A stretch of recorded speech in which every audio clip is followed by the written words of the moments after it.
Oi,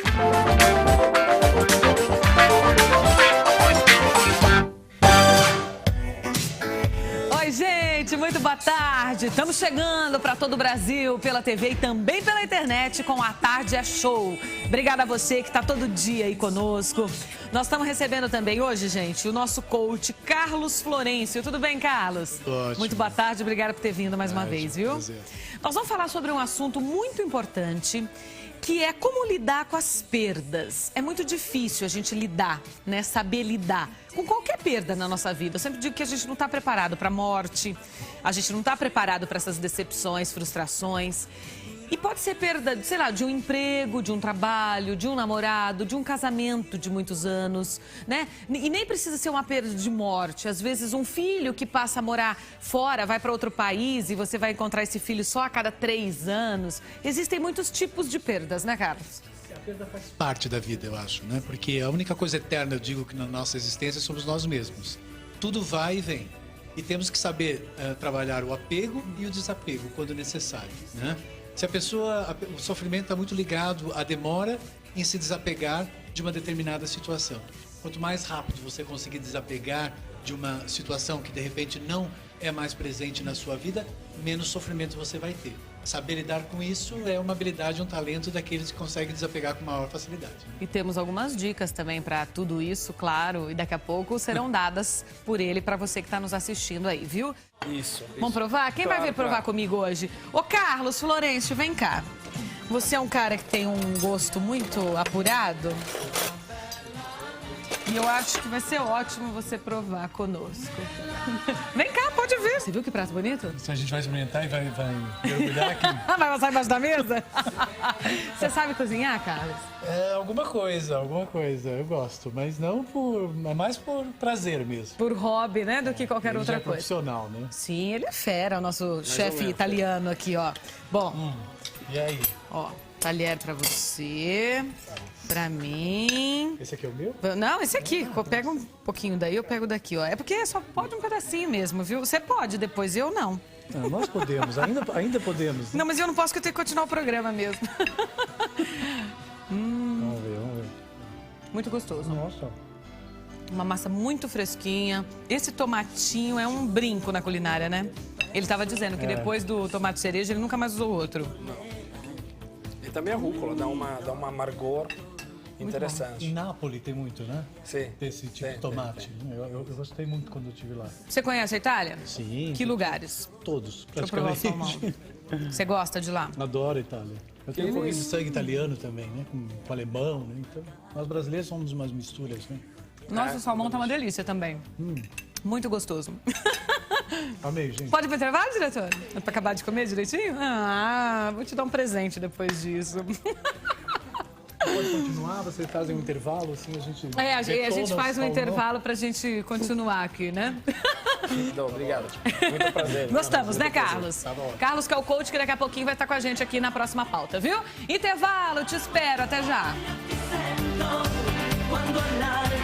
Vamos continuando e agora recebendo o coach Carlos Florencio. Tudo bem, Carlos? Ótimo. Obrigada por retornar aqui ao nosso programa. Obrigado também. Nós vamos falar um pouquinho sobre a dificuldade de lidar com as perdas, né? E como eu comentei no início do programa, para você que ligou agora, a perda ela não é somente pela morte. Ela pode ser porque você perdeu um emprego, né? Ou viveu um momento de transição numa relação de muitos anos. Ela vem de muitas formas, né, Carlos?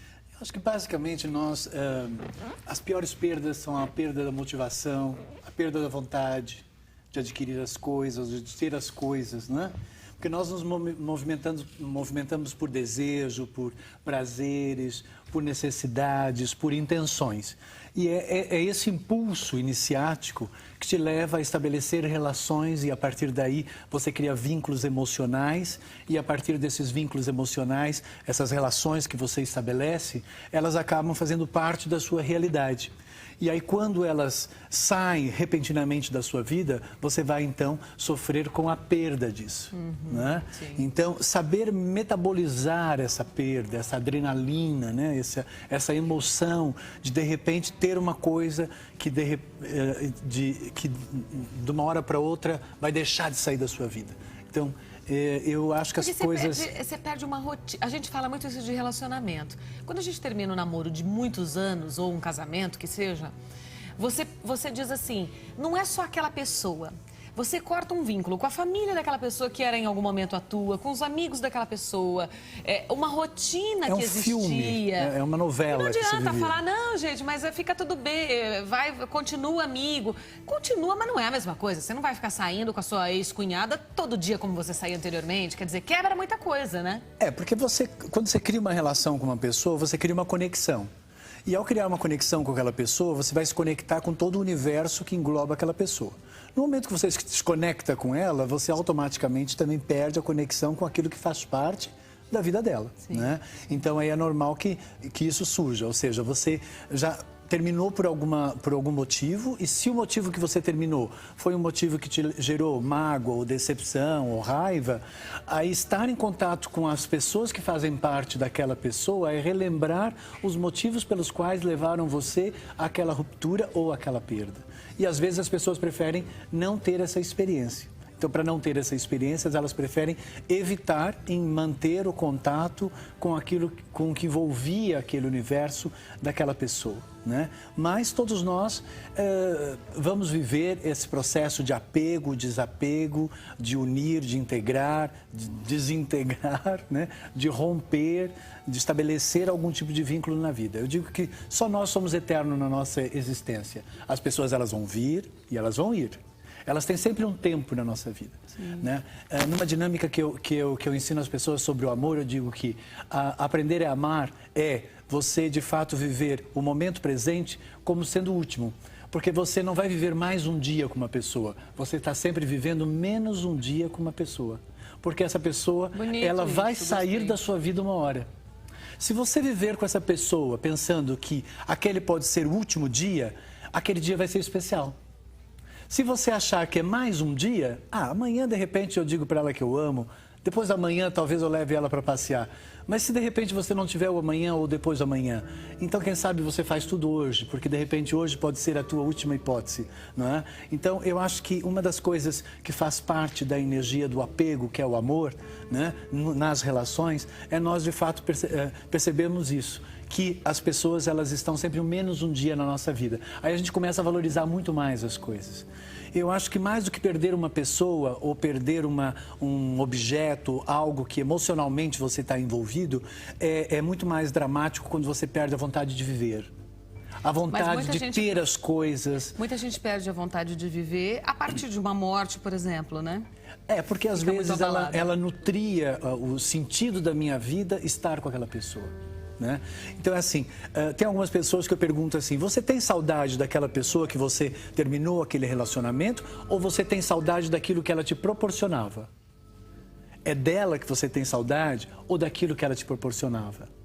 Muitas vezes a gente tem saudade daquilo que a pessoa nos proporcionava, que alimentava ou preenchia alguma coisa em nós. Mas às vezes a gente não está com saudade de fato da pessoa em si, mas sim daquilo que ela representava dentro da nossa satisfação ou daquilo que de repente a pessoa estava querendo que aquela pessoa preenchesse, né? Então, ter saudade de alguém não é por aquilo que ela me proporcionava, mas era por estar com aquela pessoa e sentir que de fato eu consigo ser eu mesmo e expandir naquela relação, sendo eu mesmo com aquela pessoa, né? Então, quando eu sinto saudade daquilo que a pessoa me proporcionava, então eu não estou com saudade da pessoa, mas sim do que ela me proporcionava. Sem dúvida. Né? Então, e às vezes as pessoas sentem a perda não é da pessoa, mas do que a pessoa proporcionava. Agora, é importante... Entendeu? Às vezes, assim, até uma questão de solidão. As pessoas, então era tão bom estar com aquela pessoa. Pior que possa ser, né? Às vezes as pessoas estão com uma pessoa que até é ruim na vida delas. Mas o medo de estar só, a pessoa acaba ficando com aquela pessoa. Mas quando a gente fala de falta de motivação para viver, por exemplo, uma mãe que perde um filho... em algum momento, num começo muito dramático, existe uma falta de motivação para viver, né? Eu acho que é muito difícil saber lidar com isso. E aí eu entro com a minha pergunta para você. É importante viver o luto? E o que você que é um cara tão sábio e experiente, o que é legal você dizer para essa pessoa que está em casa passando por um problema parecido com esse? O que fazer naquele primeiro momento, no primeiro dia, você não sabe o que fazer? Você tem que viver o luto, você tem que viver o luto. O luto é o tempo que você vai demorar para aceitar aquela perda. entende? E o sofrimento, ele está ligado ao tempo que você vai aceitar que aquilo não faz mais parte da sua vida, entende? Então, assim, tem pessoas que demoram uma semana, um ano, a vida toda e não conseguem. Entende? Isso vai muito de cada pessoa. Do grau de envolvimento emocional, da intenção da relação que a pessoa tinha. Então, nós não podemos generalizar isso. Olha, funciona assim ou não funciona assim. Depende muito do envolvimento emocional. A sensação de perda está sempre ligado a um vínculo emocional, né? Então, agora, no momento que eu percebo que aquele ser tem um tempo na minha vida e que provavelmente vai sair em algum momento, claro que naquela hora, se eu conseguir racionalizar o processo e aceitar, eu vou sofrer menos. Né? Sim. E eu acho que é isso que é a capacidade de conseguir fazer isso, é um atributo de quem de fato consegue viver o desapego, né? Então, saber desapegar das coisas é importante. É importante, por quê? Porque da mesma forma que você aprende a se apegar a alguma coisa, você tem que aprender a desapegar. Lembre-se, você aprendeu a viver sem aquilo antes. Depois você aprendeu a viver com aquilo, depois. E você provavelmente vai ter que aprender a viver sem aquilo depois de novo. Sim. Entende ou não? Então, ter essa flexibilidade de saber apegar e desapegar é uma habilidade de quem, de fato, percebe que as coisas têm um tempo na nossa existência. A sensação de mal-estar, né? de chorar, de sofrer porque perdeu aquela pessoa ou aquela situação, isso faz mal para aquela pessoa que de fato não está conseguindo aprender esse desapego, né? Bom. Agora, a gente gosta das coisas, a gente gosta do nosso animalzinho de estimação. A gente sabe quando a gente compra um cachorro que ele vai demorar 14 anos só e que a gente é mais velho. Então, como um papagaio que dura 60, de repente, quem sabe ele morre depois da gente. Agora, fatalmente, sempre nós vamos ter a sensação de que algo vai antes da gente ou depois da gente, né? Nós vamos sofrer com aquilo que for antes da gente. E alguém vai sofrer se a gente for antes. Sem dúvida. Faz parte da vida. Bom, eu vou dar um recado, Carlos, vou te pedir licença e já vou deixar uma pergunta no ar. Eu sei que não existem regras, mas assim, tirar foto da casa, tirar algumas peças que faziam parte ali da convivência, do dia a dia, é importante? Você vai me responder já, depois do meu recado. Vamos continuando aqui com o Carlos Florencio. Eu deixei uma questão no ar, que você me disse, é necessário viver o luto. E aí eu te disse, tem gente que é muito apegado, perde um ente familiar, e não quer que tire as fotos. O que eu disse anteriormente é que não existe regra, cada um sente no coração. Mas, se você tivesse que dar uma recomendação para essa pessoa ou para alguém que está convivendo com ela nesse momento, o que é mais adequado? Tira tudo. Tem que tirar, porque assim, aquela pessoa já não faz mais parte do seu espaço e do seu tempo, da sua dimensão, né? Ou seja, mesmo que você acredite numa espiritualidade, que a pessoa vá para uma outra dimensão, ou o que for, eu acho que ela já não faz mais parte daquele espaço. Eu acho que você tem que deixar a pessoa, ou o ser, ou o espírito, ou o que for, ir livre, né? E você tem que entender que a sua vida continua. Aquela pessoa não continua na sua vida, mas a sua vida continua de outras formas. Existem outros amores, existem outros apegos que hão de aparecer, existem outras coisas que a pessoa precisa saber valorizar e ela tem que entender que ela perdeu uma coisa, mas ela não perdeu todas as coisas, né? Então, tem uma técnica que nós utilizamos muito para não sofrer tanto com apego, principalmente quando a gente sofre uma decepção ou uma desilusão, que é começar a falar mal da pessoa, né? Quanto mais mal eu falo da pessoa, parece que eu sofro menos, né? Porque se eu começo a achar defeito nas pessoas, né? Aquela pessoa era ruim, não prestava, não sei o quê, né? Eu tenho uma paciente minha que ela diz assim, terminei com ele porque ele não prestava. Eu disse, então você não presta também. Como assim não presta, Carlos? Você não presta, porque se você estava namorando com ele e ele não presta, você também não presta. Por que ele não presta agora? Porque ele já não serviu para aquilo que você queria?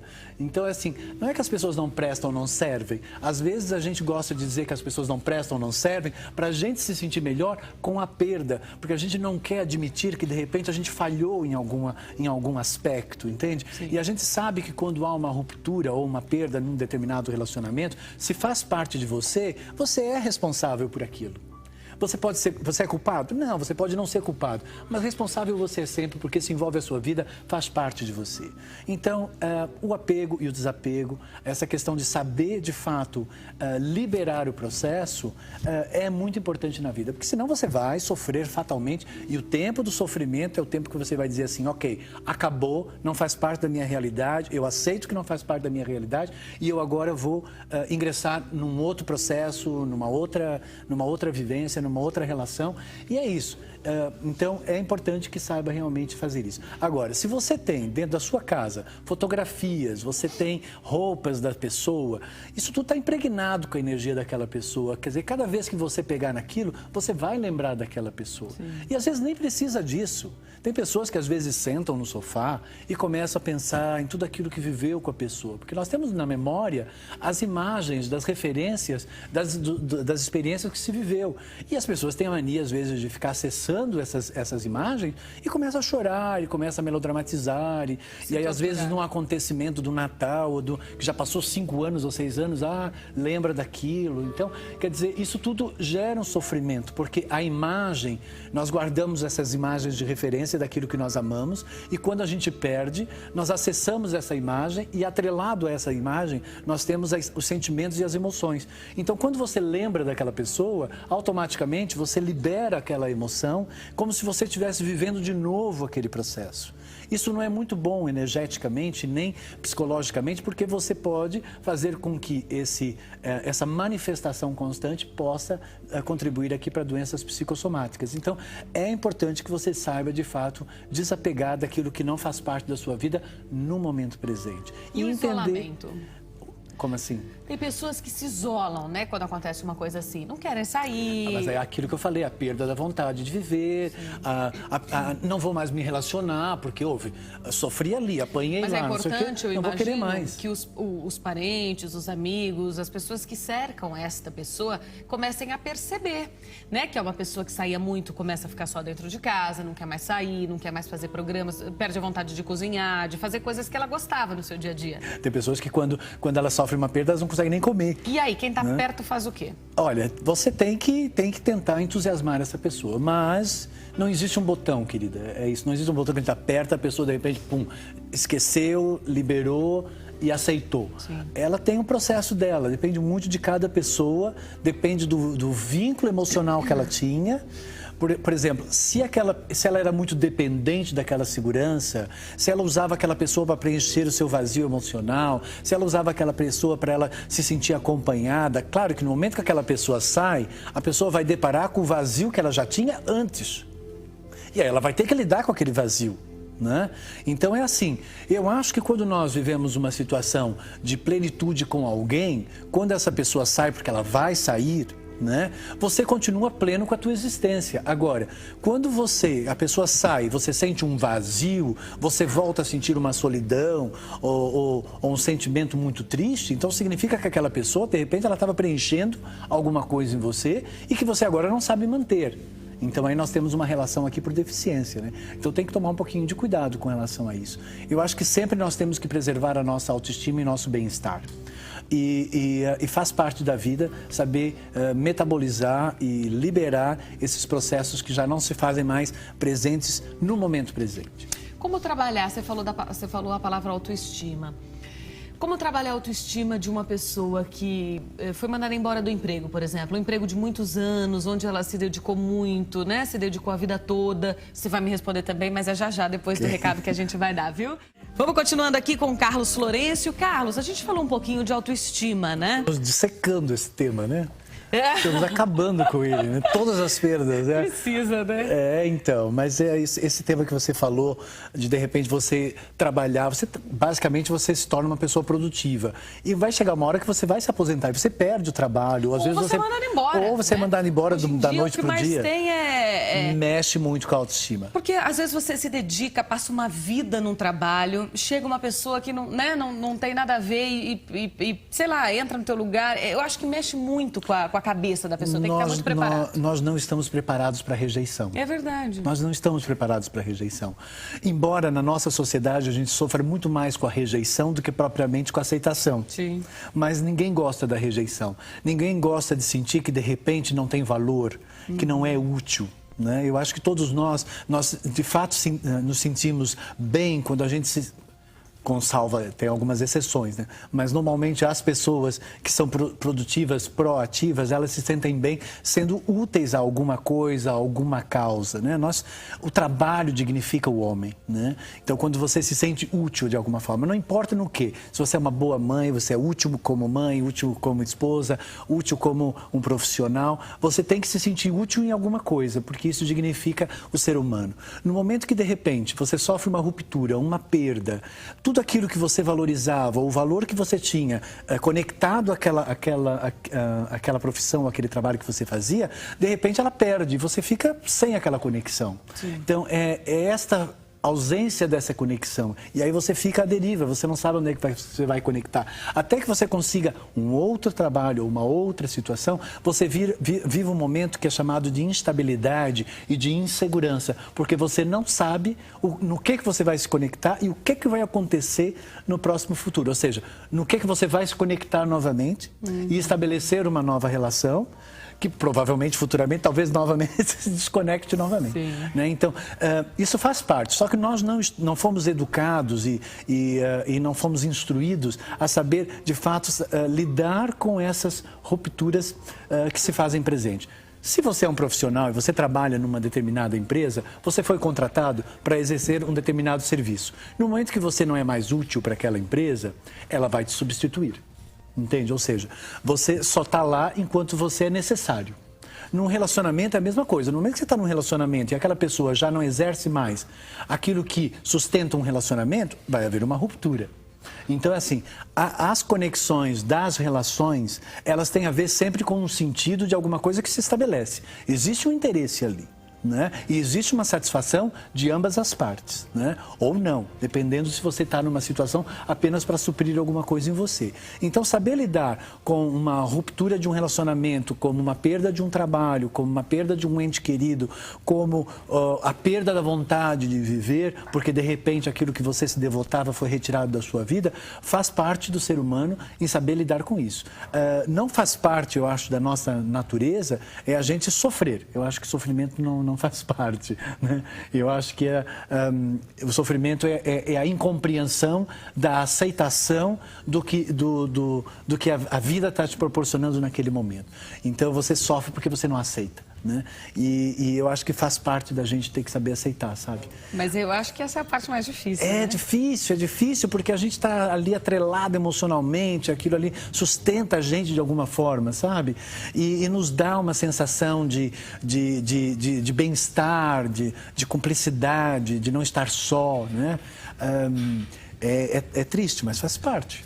Sim, tem que saber lidar com isso, né? Faz parte, né? Mas foi o que você disse, assim, essas atitudes que são tomadas, isso que você começa a pensar quando tudo acontece, né? Quando as coisas fogem do teu controle, é o que vão te dar a diretriz para o que vai acontecer com você. Ou você dá a volta por cima e aprende isso, que isso, né, seja uma espécie de sabedoria para o teu desenrolar, ou você cai numa doença, como você citou aí. Você pode entrar numa depressão, você pode... Você entregar os pontos. Depressão, né? Você entra num processo para dentro, você curva, você começa a olhar para baixo, né? Você não olha para cima, você fica cabisbaixo, né? Como se fala, né? A depressão é justamente isso, né? Você se encaracola, né? E aí você entra num processo muito profundo de perda. Isso não é bom, não é legal. É claro que a gente sabe que isso vai gerar um mal-estar terrível, né? Agora tem que saber lidar com isso mesmo, não tem muito o que fazer. A gente...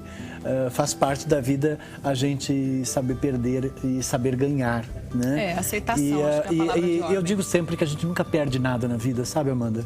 Porque tudo aquilo que nós perdemos hoje vai servir de base para um novo ganho, quando a gente mantém um certo otimismo na relação com a vida.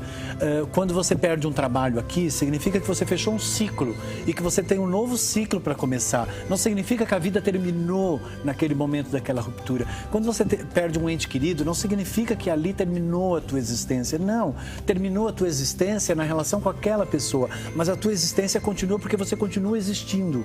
Não para aquela pessoa, mas você existe para outras pessoas. Eu acho muito egoísta da parte das pessoas que, de repente, elas têm 4 ou 5 filhos e aí, pura e simplesmente, ela perde um filho e ela estraga a relação com todos os outros filhos. Entende, Jovem? Ela não pode fazer isso, porque os outros não têm culpa da perda daquele. Entende ou não? Ela tem que saber que existe por exemplo, se ela tem 4 filhos, ela tem o amor dividido em 4. Quando ela perde um, ela continua com o amor dividido em 3 e por esse outro, onde quer que ele esteja. Então ela tem que saber, de fato, ou ele, ou o que for, saber lidar com isso, para que o sofrimento não aumente ainda mais. Né? Porque já é o sofrimento de uma perda ali e ainda por cima essa pessoa de repente faz as outras pessoas também sofrerem, ou ela entra num processo de sofrimento muito intenso com ela mesma e que as outras pessoas vão ficar com pena, vão ficar preocupadas. Eu acho que isso também não é legal, né? Então eu acho que temos aqui que saber de fato perceber que a vida, a alegria, as coisas continuam e temos que estar aí em frente e aprender a lidar com isso porque faz parte da vida. Caso eu pedir licença para você um minutinho, eu vou deixar uma questão no ar, que é a coisa do otimismo e do pessimismo. Me chamou a atenção quando você citou o otimismo e eu acho que é legal falar um pouco sobre isso, porque a vida das pessoas é muito desenhada em cima, afinal, né, disso, de ser otimista ou pessimista. Mas é já já. Bom, gente... Eu deixei, Carlos, uma pergunta no ar que foi sobre o pessimismo e o otimismo. Isso encontra a pessoa em todos os momentos da sua vida, porque a forma... Nós tivemos uma pauta, se não me engano, ontem ou antes de ontem, falando de ansiedade.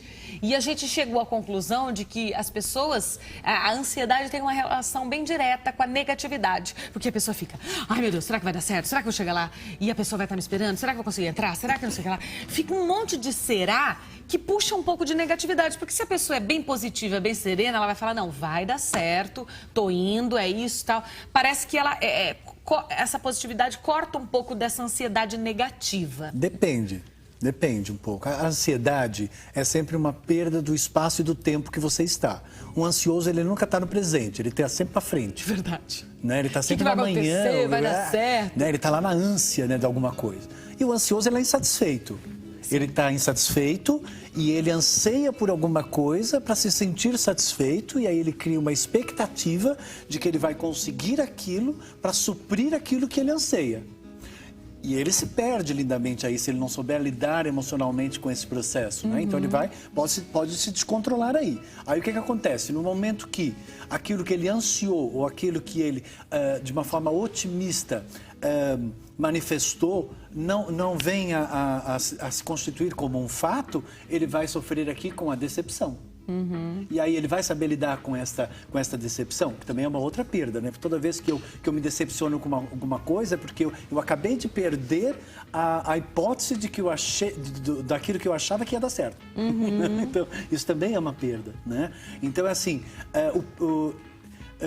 nós temos que estar sempre preparado para o pior. Se você estiver preparado para o pior, qualquer coisa que seja melhor, já vai ser ótimo. Entende? Agora, se você, por exemplo, nós temos 2 tipos de expectativa. A expectativa que é uma expansão daquilo que eu sou e uma expectativa daquilo que eu quero que supra alguma coisa que eu não sou. Você consegue perceber essa diferença ou não? Sim. Então, assim, por exemplo, quando eu tenho uma expectativa de que naquele trabalho eu vou conseguir expandir a minha expertise, aquilo que eu sei fazer, porque eu sei que eu sou bom, então automaticamente quando eu percebo que aquilo é uma expansão de mim mesmo. Agora, quando eu vou na expectativa de que aquilo vai suprir a minha segurança, a minha autoafirmação, que eu vou conseguir ter valor, então significa que eu não tenho isso. E aí eu crio uma expectativa de que aquilo é que vai suprir. Então aí eu posso correr o risco de, ao invés de eu atrair uma coisa positiva, eu vou atrair uma coisa negativa que corresponde a justamente o padrão que eu tenho e que eu estou projetando para a experiência. Entendeu? Não, ou seja, eu acabo, o otimista que tem um otimismo um pouco exacerbado, né? No sentido de que ele acha que aquilo vai acontecer, mas de uma forma ilusória, ele começa a acreditar que aquilo é tão real que ele perde a noção do que é de um fato e o que é uma ilusão. E aí ele se decepciona. Então, eu acho que assim, o otimismo ele é muito importante. Mas você tem que entender que esse otimismo, você vai criar uma imagem de referência. E que a realidade pode não gerar aquilo que você imaginou. Então, nesse momento, você vai ter que saber desapegar daquilo que você imaginou, apegar à realidade e desapegar, né, daquilo que você imaginava, que é para você não sofrer com a realidade. Entendeu? Porque, basicamente, você não sofre com a realidade. Você sofre com o que você imaginava que a realidade iria lhe dar. Então, ser otimista é importante. Mas, por experiência própria, em qualquer situação que eu vou fazer na minha vida, eu sempre estou preparado para o pior. Porque se você estiver preparado para o pior, o melhor vai ser sempre bom. E eu acho que a melhor forma é a gente, de fato, pensar assim, né? Porque assim você não vai, de repente, criar uma expectativa errada que pode te levar a uma frustração. Então, se você vai tranquilo, sem grande euforismo, né? Eu acho que consegue fluir muito melhor do que, de repente, você criar uma grande expectativa, aí você vai, aí de repente chega lá, a coisa não acontece, aí você murcha, se decepciona, aí depois você leva pro lado pessoal, acha que tem alguma coisa de errado com você, que de repente você não merece, começa a vir toda aquela sensação de falta e de perda, você aí acha que de repente você não é bom o suficiente, e aí quando você vê, você cai novamente na questão da perda da credibilidade ou da autoestima, da sua própria valorização. Entendeu? Sem dúvida, Carlos. Bom, nós vamos fazer um intervalo rapidinho. Na volta tem Papo VIP e mais conversa aqui com Carlos Florencio. Até já. Bom, gente, vamos finalizar aqui com o nosso coach, Carlos Florencio, que hoje veio aqui nos dar umas dicas, né? Sobre como lidar com as perdas. E aí a gente falou um pouco de autoestima, de positividade, de negatividade. E eu queria que você fizesse as suas considerações finais, meu querido, para quem está passando por um momento como esse. Tem um exercício muito simples de fazer. Imagine aquele ser ou aquela pessoa que de repente saiu da sua vida por algum motivo. Tem um exercício simples que ajuda o nosso inconsciente a liberar essa manifestação. Feche os olhos e imagine essa pessoa na sua frente. E aí imagine ela envolta numa luz, porque a luz sempre dá uma sensação de paz e tranquilidade. Imagine essa pessoa ou essa situação sumindo nessa luz e mentalmente você diz: agradeço por tudo aquilo que você me proporcionou, você agora está livre e eu estou livre. E aí repita esse exercício assim umas 7, 8 vezes, ou toda vez que você pensar nessa pessoa, para que você libere essa energia. Isso é uma forma muito saudável de você aprender a lidar com a perda, desapegar e retornar ao seu caminho evolutivo da vida. Obrigada, meu querido. Você é sempre maravilhoso, viu? Olha, gente, o site é www.carlosflorencio.com.br, no vídeo aí para você. E o telefone para contato é o 11 São Paulo, 4106-4141, 4106-4141. E tem também o 11 3487-0817. 3487-0817. Seja sempre bem-vindo aqui ao nosso programa.